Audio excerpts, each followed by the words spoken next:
আমরা আমাদের মাটির গভীর থেকে আমরা এই নেতৃত্ব পেয়েছি বলেই আমরা আমাদের জাতীয় স্বার্থের বিরুদ্ধে যারা কাজ করছে তাদের বিরুদ্ধে আমাদের যতটুকুই সামর্থ্য থাকুক আমরা সেটা নিয়ে কথা বলেছি, রুখে দাঁড়ানোর চেষ্টা করেছি এবং আন্তর্জাতিক ফোরামে জাতিসংঘে এটা উত্থাপনও করেছেন আমাদের নেতৃবৃন্দ।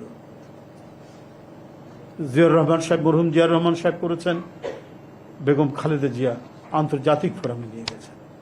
তাই যখন দেখি একটা যেন একটা প্রবণতা, একটা স্টাইল, একটা ফ্যাশন হয়েছে, ভারতের বিরুদ্ধে কিছু কথা বললে সে বোধহয় পশ্চাৎপদ, সে বোধহয় আধুনিক নয়, সে প্রগতিশীল থাকবে না,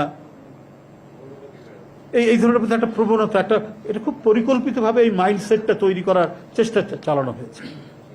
আমাদের কিছু বুদ্ধিজীবী থেকে শুরু করে অনেকের মধ্যে এই প্রবণতা রয়েছে।